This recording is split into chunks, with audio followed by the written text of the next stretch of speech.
వివాహిత మహిళల కోసం ఛత్తీస్గఢ్ ప్రభుత్వం అమలు చేస్తున్న పథకంలో ఓ షాకింగ్ విషయం వెలుగులోకి వచ్చింది. బీజేపీ ప్రభుత్వం అమలు చేస్తున్న మహతారీ వందన్ యోజన పథకం కింద ప్రముఖ నటి సన్నీ లియోన్ ప్రతి నెల 1000 రూపాయలు అందుకుంటున్నారు. ఆమె అకౌంట్లోకి నేరుగా ఆ నగదు జమ అవుతోంది. ఇప్పుడు ఈ విషయం రాష్ట్ర రాజకీయాల్లో దుమారం రేపుతోంది.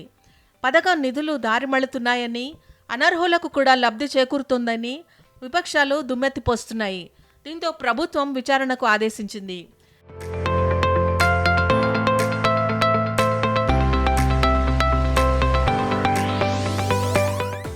ఛత్తీస్గఢ్లో అధికారంలో ఉన్న బీజేపీ మహిళా సాధికారత కోసం మహతారీ వందన్ యోజన పేరుతో వారి ఖాతాల్లోకి నెలకు 1000 రూపాయలు బదిలీ చేస్తోంది.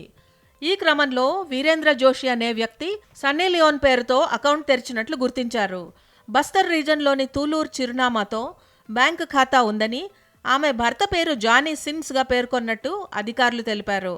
గత మార్చి నుంచి ప్రతి నెల 1000 రూపాయల చొప్పున ఆ ఖాతాలో డిపాజిట్ అవుతున్నట్లు తెలిపారు. అయితే ఈ అకౌంట్ను సీజ్ చేయాలని బస్తర్ జిల్లా కలెక్టర్ హ్యారిస్ సంబంధిత అధికారులను ఆదేశించారు. ఆ మొత్తాన్ని తిరిగి సదరు వ్యక్తి నుంచి వసూలు చేయాలని స్పష్టం చేశారు.